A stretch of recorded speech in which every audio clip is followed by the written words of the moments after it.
بسم اللہ الرحمن الرحیم۔ حدثنا ابن ابی الاسود قال حدثنا معتمر تحویل سند۔ امام بخاری کہتے ہیں ہم سے حدیث بیان کی ابن ابی الاسود نے، یعنی عبداللہ ابن محمد نے۔ انہوں نے کہا حدثنا معتمر، ہم سے حدیث بیان کی معتمر نے۔ تو یہاں پر حضرت معتمر تک یہ سند پہنچی، اس کے بعد اب دوسری سند پیش کر رہے ہیں۔ فرماتے ہیں وحدثنی خلیفۃ، مجھ سے حدیث بیان کی خلیفہ نے، قال انہوں نے کہا حدثنا معتمر، ہم سے حدیث بیان کی معتمر نے۔ قال انہوں نے کہا سمعت ابی، میں نے اپنے والد سلیمان کو کہتے ہوئے سلیمان کو سنا، عن انس، کہ وہ روایت کرتے ہیں حضرت انس سے۔ قال انہوں نے کہا کان الرجل یجعل للنبی صلی اللہ علیہ وسلم النخلات۔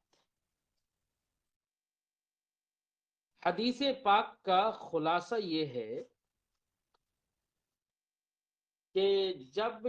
سرکار دو عالم صلی اللہ علیہ وسلم اور مہاجرین مکہ مکرمہ سے ہجرت کر کے مدینہ طیبہ پہنچے تو ان کے پاس اپنی مال و دولت نہیں تھی، جائیداد نہیں تھی، سب کچھ مکہ میں چھوڑ کر چلے آئے۔ تو اللہ کے رسول صلی اللہ علیہ وسلم نے انصار کے ساتھ مؤاخات کا رشتہ قائم فرمایا، اور انصار نے مہاجرین کی بے انتہا مدد کی۔ اس مدد کا ایک حصہ یہ بھی تھا کہ انصار نے اپنے باغوں سے کچھ پیڑ متعین و مخصوص کر دیے تھے کہ ان پیڑوں پر جو پھل آئیں گے ان پھلوں کو مہاجرین استعمال کریں گے، تو ان کو ان پیڑوں کے پھل دے دیے تھے کہ جب تک آپ حضرات ان پیڑوں کے پھل استعمال کریں۔ یہ مہاجرین کو انصار نے درخت دے دیے پھل کھانے کے لیے، لیکن اللہ نے جب قبیلہ بنو قریظہ پر مسلمانوں کو فتح نصیب فرمائی، ایسے قبیلہ بنی نذیر پر، یہ دونوں قبیلے یہودیوں کے قبیلے تھے، ان پر جب اللہ کے رسول صلی اللہ علیہ وسلم کو فتح حاصل ہوئی اور اللہ نے کامیابی عطا فرمائی، تو مال غنیمت میں بہت سارا مال ملا، باغات ملے۔ تو اللہ کے رسول صلی اللہ علیہ وسلم نے ان اموال غنیمت کو مہاجرین کے درمیان تقسیم فرمایا، جس سے مہاجرین حاجت مند نہ رہے، اور رسول کریم صلی اللہ علیہ وسلم نے حکم فرمایا کہ جو آپ لوگوں کو انصار نے دیا تھا ان کو تم وہ واپس کر دو۔ تو مہاجرین نے ایسے ہی رسول کریم صلی اللہ علیہ وسلم کے لیے بھی صحابہ کرام نے اپنے باغوں سے درخت متعین کر رکھے تھے، تو سرکار دو عالم صلی اللہ علیہ وسلم نے بھی ان لوگوں کو عوض میں وہ مال واپس کیا۔ تو رسول کریم صلی اللہ علیہ وسلم نے صحابہ کرام مہاجرین کو بھی حکم دیا کہ اب تم لوگ ان پھلوں کے، ان درختوں کے پھل مت کھانا، اور وہ درخت اب ان کے حوالے کر دو، وہی اس سے انتفاع حاصل کرے۔ یہ بات تھی حضرت ام ایمن رضی اللہ تعالی عنہا کو بھی سرکار نے اسی طریقے سے کچھ مال دیا۔ تو جو واپس کرنے کا تھا ان کے حق میں، جو درخت آئے تھے حضرت ام ایمن کے حق میں، تو ان سے بھی واپس کرنے کا حکم دیا تو وہ یہ سمجھی کہ شاید کہ مجھے انصار نے جو درخت دیے تھے وہ جڑ سمیت مجھے دے دیے تھے، اس لیے حضرت ام ایمن نے ان درختوں کو واپس کرنے سے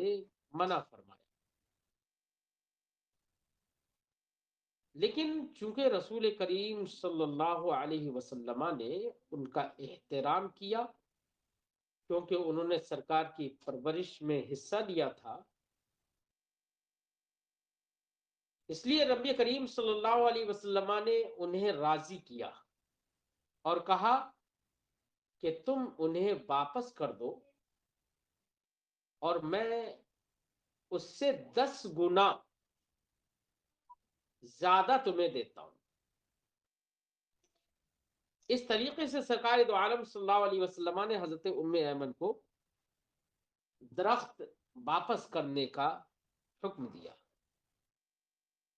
یہ حدیث کا خلاصہ یہ ہے، اس حدیث پاک کو امام بخاری نے یہاں پر اس باب میں اس لیے ذکر کیا کیونکہ اس حدیث پاک میں یہ ہے کہ قبیلے بنی نذیر اور قبیلے بنو قریظہ، ان کی فتح یابی کے بعد اللہ نے اللہ کے رسول صلی اللہ علیہ وسلم اور مسلمانوں کو وسعتیں عطا فرما دی، کشادگیاں پیدا فرما دی۔ تو چونکہ بنو قریظہ کا ذکر ہی چل رہا ہے اور اس حدیث پاک میں اس کا ذکر ہے بنو قریظہ کا، اس لیے امام بخاری نے اس حدیث کو یہاں پر ذکر کر دیا۔ فرماتے ہیں حضرت انس سے روایت ہے، قال انہوں نے کہا کان الرجل یجعل للنبی صلی اللہ علیہ وسلم النخلات، انصار میں سے کوئی بھی آدمی نبی کریم صلی اللہ علیہ وسلم کے لیے تحفتن ہبتن کھجور کے درخت متعین کر دیتا تھا، حتی افتتح قریظہ، تو سرکار کو دے دیتے تھے اور سرکار مہاجرین کو عطا فرما دیتے تھے۔ حتی افتتح قریظہ والنغیرہ، یہاں تک کہ سرکار قبیلہ قریظہ اور قبیلہ بنو نذیر پر ظفریاب ہوئے۔ حضرت انس کہتے ہیں وَإِنَّ أَهْلِي أَمَرُونِي أَنْ آتِيَ النَّبِيَّ صلی اللہ علیہ وسلم، میرے گھر والوں نے بھی مجھے حکم دیا کہ میں بھی سرکار دو عالم صلی اللہ علیہ وسلم کی بارگاہ میں آؤں، فَأَسْأَلُهُ الَّذِي یا الَّذِينَ كَانُوا أَعْطَوْهُ، تو میں سرکار سے وہ مانگوں جو صحابہ کرام نے انصار نے سرکار کو دیا تھا، پورا حصہ مانگوں یا بعضہ یا بعض حصہ مانگوں۔ تو آتوں کی ضمیر کا مرجع میرے گھر والے، یعنی گھر والوں نے میرے جو سرکار کو دیا تھا وہ پورا مانگوں یا بعض مانگوں، اس لیے مجھے بھیجا۔ وکان نبی صلی اللہ علیہ وسلم قد آتا ہو ما ایمن، اور سرکار دو عالم صلی اللہ علیہ وسلم نے وہ حصہ جو انہوں نے سرکار دو عالم صلی اللہ علیہ وسلم کو دیا تھا، وہ حصہ سرکار دو عالم صلی اللہ علیہ وسلم نے حضرت ام ایمن کو عطا فرما دیا تھا۔ فجاءت ام ایمن، تو حضرت ام ایمن آئی، فجعلت الصوب فی عنقی، حضرت انس کہتے ہیں کہ انہوں نے کپڑا میری گردن میں ڈال دیا، تقول، کہہ رہی تھی کلا ہرگز نہیں، والذی لا الہ الا ہو، قسم اس ذات کی کہ جس کے سوا کوئی معبود نہیں، سوائے اس کے کوئی معبود نہیں، لا یعطیکہم، کہ اور بعض نسخوں میں ہے لا یعطیکم، مانا ہے کہ سرکار دو عالم صلی اللہ علیہ وسلم یہ حصہ تم کو نہیں دیں گے، وقد آتانیہا، اور سرکار نے وہ حصہ چونکہ مجھے دے دیا ہے اس لیے اب تم کو نہیں دیں گے، یعنی انہوں نے واپس دینے سے منع فرمایا۔ اور کما قالت، یا اسی طریقے سے، یہ شک راوی ہے کہ یا اسی طریقے سے حضرت ام ایمن نے کہا، والنبی صلی اللہ علیہ وسلم یقول، اور نبی کریم صلی اللہ علیہ وسلم حضرت ام ایمن سے کہہ رہے تھے، لکی قضا، تمہارے لیے ایسا ہے، تمہارے لیے ایسا ہے، تمہارے لیے اتنا ہے، یعنی میں اپنے پاس سے اس کے بدلے میں تم کو اتنا دوں گا۔ بعض روایات میں ہے کہ سرکار نے فرمایا میں تم کو 10 گنا زیادہ دوں گا، تم یہ واپس کر دو۔ اور ایسا ہی ہوا کہ سرکار دو عالم صلی اللہ علیہ وسلم نے ان کو اتنا عطا فرمایا۔ وتقول، اور وہ یہی کہہ رہی تھیں، کلا نہیں، ہرگز نہیں، واللہ حتی اعطاہا، کلا واللہ، ہرگز نہیں، خدا کی قسم، حتی آتاہا، یہاں تک کہ رسول کریم صلی اللہ علیہ وسلم نے جو کئی گنا زیادہ دینے کا ان سے کہا تھا وہ سرکار نے انہیں دے دیا۔ حسب تو انہو قال، کہ حضرت انس کہتے ہیں کہ میرا خیال یہ ہے، انہو قال، کہ حضرت نبی کریم صلی اللہ علیہ وسلم نے حضرت ام ایمن سے کہا تھا عشرۃ امثالی، کہ جتنا جو ہے اس سے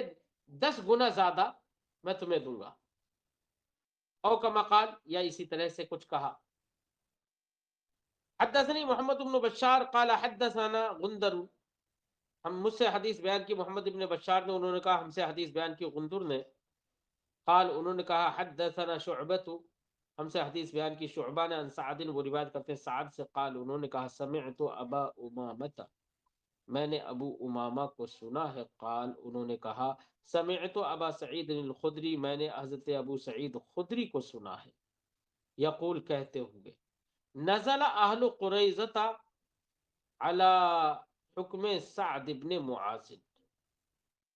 نزل علی، کسی کے پاس جانا یا کسی کے لیے کسی کام کے لیے تیار ہو جانا،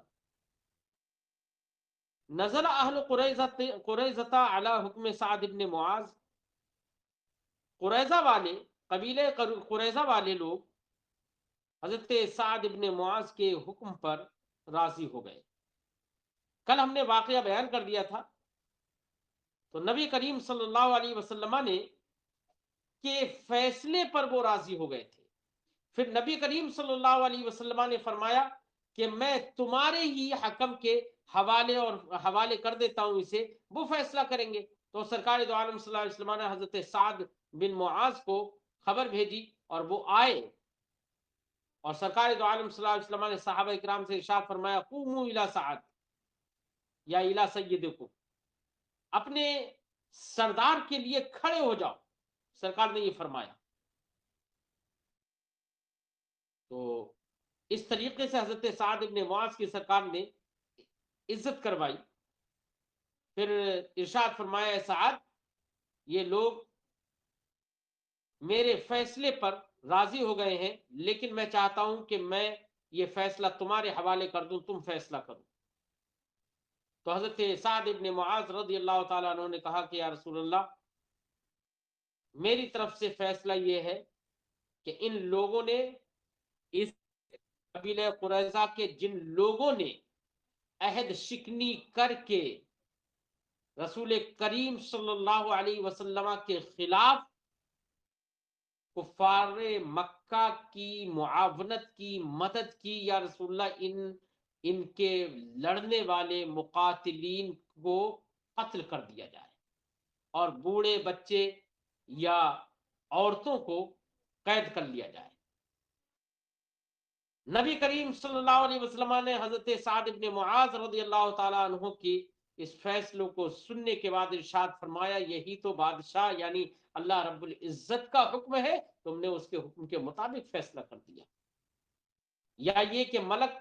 حدیث پاک میں ملک پڑھا جائے تو مانا ہوگا کہ فرشتے یعنی جبریل امین نے آ کر یہی تو فیصلہ سنایا تھا اور تم نے ان کے فیصلے کے مطابق فیصلہ سنایا۔ سرکار ان کے فیصلے سے راضی ہوئے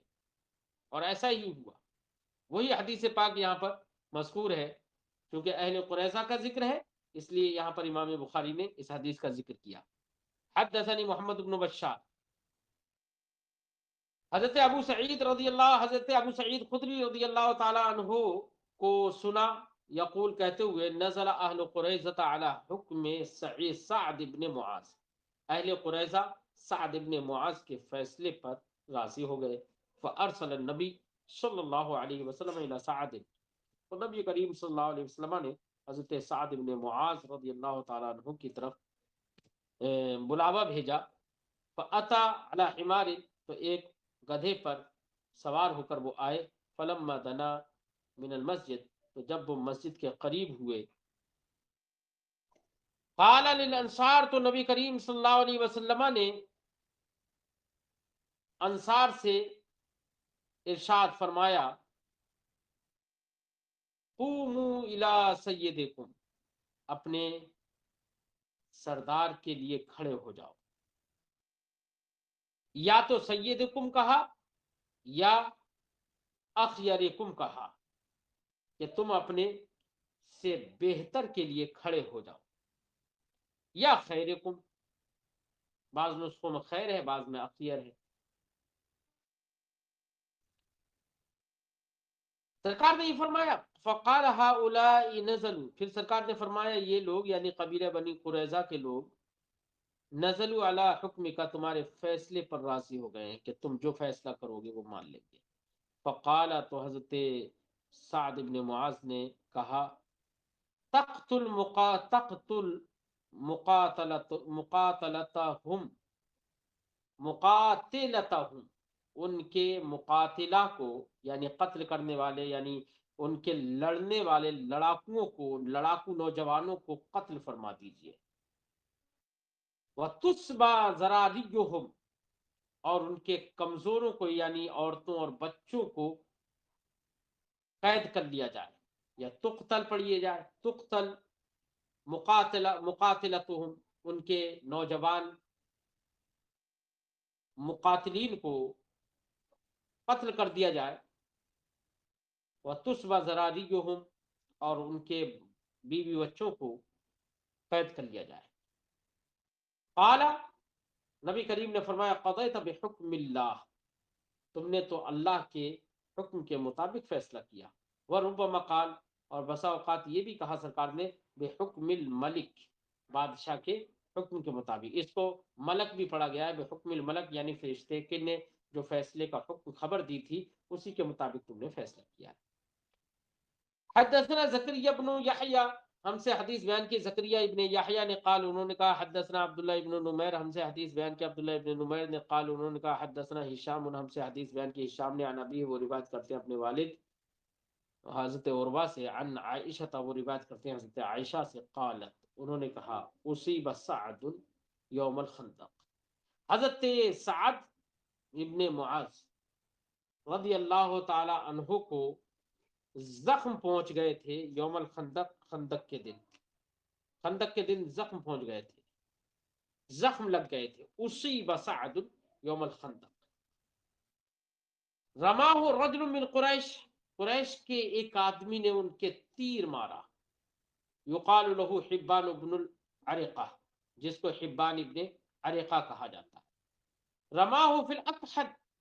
اس نے حضرت سعد کے اکحل میں تیر مارا، رما یعنی تیر مارنا، اکحل بازو میں جو رگ ہوتی ہے اس رگ میں اس نے تیر مارا۔ فضرب النبی صلی اللہ علیہ وسلم خیمة فی المسجد، تو نبی کریم صلی اللہ علیہ وسلم نے مسجد میں، مسجد نبوی میں ایک خیمہ لگوایا، لِيَعُودَهُ مِنْ قَرِيبٍ، تاکہ قریب سے سرکار ان کی عیادت کر لیا کرے۔ فلما رجع رسول اللہ صلی اللہ علیہ وسلم من الخندق، تو جب رسول اللہ صلی اللہ علیہ وسلم خندق سے واپس آئے، وضع السلاح، ہتھیار رکھے، واغتسل، اور غسل فرمایا، فاتاه جبریل، تو حضرت جبریل امین آئے، وهو ينفض راسه من الغبار، کہ وہ اپنے سر کو غبار سے صاف کر رہے تھے، جھاڑ رہے تھے، یعنی غبار سے وہ سر سے غبار جھاڑ رہے تھے، نفض جھاڑنا۔ فقال قد وضعت السلاح، تو حضرت جبریل نے کہا یا رسول اللہ آپ نے ہتھیار رکھ دیے، اتار دیے۔ واللہ ما وضعته، خدا کی قسم میں نے تو نہیں اتارے ہیں۔ اخرج الیہم، ان کی طرف نکلیے۔ قال نبی صلی اللہ علیہ وسلم، تو نبی کریم صلی اللہ علیہ وسلم نے فرمایا فأین، کہاں؟ فاشار الی بنی قریظہ، تو سرکار، تو حضرت جبریل امین نے بنو قریظہ کی طرف اشارہ کیا کہ اس قبیلے کی طرف نکلیے۔ فاتاہم رسول اللہ صلی اللہ علیہ وسلم، تو رسول اللہ صلی اللہ علیہ وسلم قبیلہ بنی قریظہ میں آئے۔ فنزلوا علی حکمہ، تو وہ بنی قریظہ راضی ہو گئے سرکار کے فیصلے پر۔ فرد الحکم الی سعد، تو سرکار نے وہ فیصلہ حوالے کر دیا سعد کے۔ قال فإنی احکم فیہم، حضرت سعد نے کہا میں ان لوگوں کے سلسلے میں فیصلہ کرتا ہوں، ان تقتل المقاتلۃ، یا مجہول پڑھیے ان تقتل المقاتلۃ، کہ ان میں سے قتال برپا کرنے والے نوجوانوں کو قتل کر دیا جائے، وَأَن تُصْبَ النِّسَاءُ وَالذُّرِّيَّةُ، اور عورتوں کو اور بچوں کو، چھوٹے بچوں کو قید کر لیا جائے، وَأَن تُقْسَمَ أَمْوَالُهُمْ، اور ان کے مالوں کو تقسیم کر دیا جائے۔ قال ہشام، حضرت ہشام ابن عروہ نے کہا، فأخبرنی ابی، میرے والد عروہ نے مجھے خبر دیا، نہ عائشہ، حضرت عائشہ سے روایت کر کے، ان سعد قال، حضرت سعد رضی اللہ تعالیٰ عنہ نے کہا، اللہم انک تعلم، حضرت سعد ابن معاذ رضی اللہ تعالیٰ عنہ نے فرمایا تھا، دعا کے طور پر یہ کہا تھا جب ان کے زخم لگ گیا تھا، اور زخم لگنے کے بعد پھر صحیح بھی ہونے لگے، تو نبی کریم تو حضرت سعد ابن معاذ رضی اللہ تعالیٰ عنہ نے ایک دعا کی اللہ کی بارگاہ میں، اللہ تو جانتا ہے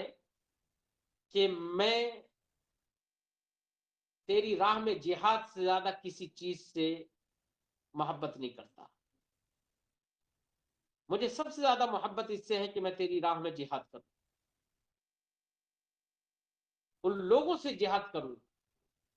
جو اللہ اس کے رسول سے ٹکراتے ہیں، اللہ اس کے رسول کی تکذیب کرتے ہیں۔ تو حضرت سعد ابن معاذ نے یہ کہا، اور کہا کہ یا اللہ، اگر تو نے تو ہمیں تو یہ لگتا ہے، ہمیں تو یہ معلوم ہے کہ تو نے ہمارے اور مشرکین کے درمیان جنگ ختم کر دی ہے، لیکن اگر جنگ سے کچھ باقی ہے تو اے اللہ تو مجھے باقی رکھ اور زندہ رکھ، تاکہ میں تیری راہ میں ان لوگوں سے جہاد کروں، اور اگر جنگ بالکل ختم ہو گئی ہے، اب کچھ بھی باقی نہیں ہے، تو اے اللہ جو میرے زخم صحیح ہو گئے ہیں ان کو دوبارہ سہارا کر دے۔ یہ حضرت سعد ابن معاذ رضی اللہ تعالیٰ عنہ نے دعا کی کہ ان کو دوبارہ سہارا کر دے، تاکہ میں انہی زخموں میں، جو زخم تیری راہ میں لڑتے ہوئے لگے تھے، انہی زخموں سے میری موت ہو جائے، یہی زخم میری موت کا سبب بن جائے۔ حضرت سعد ابن معاذ رضی اللہ تعالیٰ عنہ نے یہ دعا کی، تو جس خیمے میں مسجد نبوی میں وہ راحت پذیر تھے، سرکار نے جو خیمہ ان کے لیے لگایا تھا، وہیں پر اسی کے پاس میں ایک دوسری قوم نے خیمہ لگا لیا تھا۔ وہ دوسرے خیمے والے دیکھتے ہیں کہ اچانک ان کے خیمے میں خون بہتا ہوا پہنچتا ہے، تو انہوں نے کہا یہ خون کہاں سے آیا، اور اس خیمے والوں سے کہا کہ تمہارے خیمے کی طرف سے آیا، تو اچانک جا کے دیکھا تو پتہ چلا کہ حضرت سعد ابن معاذ رضی اللہ تعالیٰ عنہ کے سینے پر جو زخم تھا، وہ سینے کا زخم ہرا ہو گیا اور اسی سے خون بہنے لگا، اور اسی اس خون بہنے سے ہی حضرت سعد ابن معاذ رضی اللہ تعالیٰ عنہ کیا وصال ہو گیا۔ حضرت سعد ابن معاذ رضی اللہ تعالیٰ عنہ کو جہاد سے اور اللہ کی راہ میں لڑنے سے، فساد مچانے والے لوگوں سے اللہ کی راہ میں لڑنے سے کتنی محبت تھی، اس سے یہ معلوم ہوتا ہے۔ کہا قال اللہم انک تعلم، حضرت سعد رضی اللہ تعالیٰ عنہ نے دعا کی ہے، اللہ تو جانتا ہے، انہ لیس احد احب الی ان اجاہدہم فیک من قوم کذبوا رسولک واخرجوہ، اے اللہ تو جانتا ہے کہ میرے نزدیک کوئی بھی اتنا محبوب نہیں ہے جتنا، اس سے زیادہ کوئی محبوب نہیں ہے، کس سے زیادہ، کہ میں ان کفار سے تیرے راہ میں جہاد کروں، من قوم، ایسی قوم سے جہاد کروں، کذبوا رسولک واخرجوہ، جنہوں نے تیرے رسول کو جھٹلایا اور ان کو اپنے دیار سے نکالا۔ اللہم فإنی اظن انک قد وضعت الحرب بیننا وبینہم، اے اللہ میرا خیال ہے کہ تو نے ہمارے اور کفار کے درمیان جنگ کو ختم کر دیا ہے، وضع کر دیا ہے۔ فإن کان بقی من حرب قریش شیء، تو اگر قریش کی جنگ سے کچھ بھی باقی رہ گیا ہو فَأَبْقِنِي لَهُمْ، تو یا اللہ تو ان کے لیے مجھے باقی رکھ، حَتَّى أُجَاهِدَهُمْ فِيكَ، تاکہ تیری راہ میں ان سے جہاد کروں۔ وَإِن كُنْتَ وَضَعْتَ الْحَرْبَ، اور اگر تو نے جنگ بالکل لیا، ختم کر دی ہے، وضع فرما دی ہے، فَفْجُرْهَا، تو اے اللہ تو ان زخموں کو دوبارہ سے ہرا کر دے، وَاجْعَلْ مَوْتَتِي فِيهَا، اور انہی زخموں میں مجھے موت نصیب فرما۔ فَانْفَجَرَتْ مِنْ لِبَّتِهِ، تو ان کے سینے سے خون بہ نکلا۔ لم يرعهم، تو ان لوگوں کو خوف زدہ نہیں کیا۔ رعا یرعا کا معنی خوف زدہ کرنا، رعیہ یرعا کا معنی خوف زدہ کرنا۔ فلم، یہ بلکہ یہ ہے راع یروع، نصرہ سے ڈرنا اور خوف زدہ کرنا۔ فلم یرعهم، تو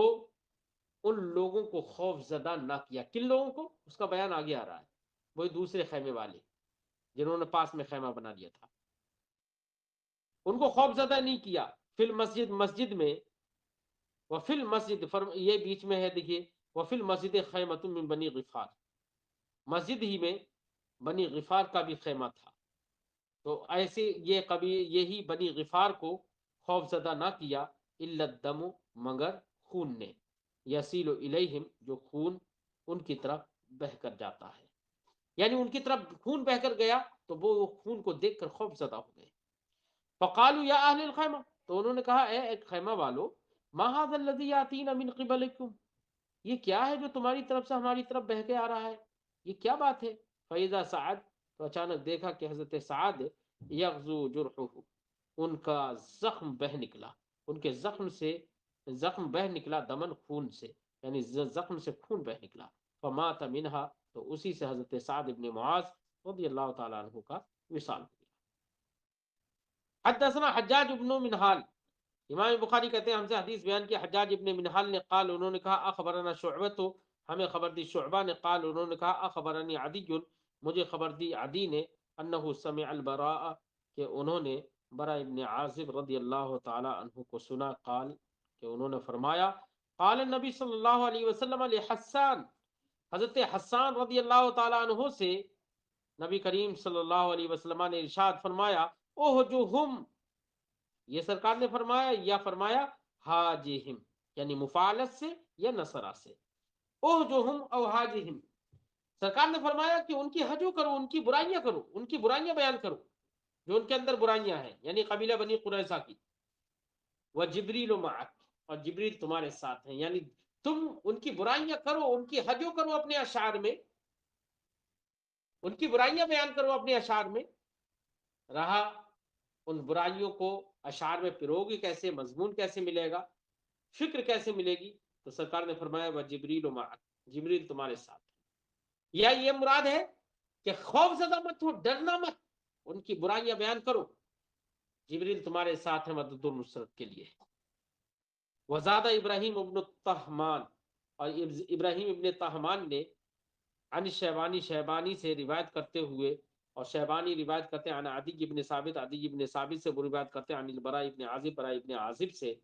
تو اس سند کے ساتھ ابراہیم نے اتنا اضافہ کیا، کیا؟ قال، انہوں نے کہا، قال نبی صلی اللہ علیہ وسلم، نبی کریم صلی اللہ علیہ وسلم نے فرمایا، یوم قریظہ، تو یہ لفظ اس میں بڑے ہوئے، یوم قریظہ، قریظہ کے دن، یعنی قبیلہ قریظہ پر جب فتح یابی ہوئی تو اس دن نبی کریم صلی اللہ علیہ وسلم نے ارشاد فرمایا لحسان ابن ثابت، حضرت حسان ابن ثابت سے، کیا؟ احج المشرکین، مشرکین کی برائیاں بیان کرو، جو ان کے اندر برائیاں ہیں ان کو بیان کرو، اور مسلمانوں کی قوت و طاقت کا اظہار کرو۔ فإن جبریل معک، کیونکہ جبریل تمہارے ساتھ ہیں۔ قبیلہ بنی قریظہ سے متعلق تھی حدیث، اس لیے امام بخاری نے اس کو یہاں پر ذکر کر دیا۔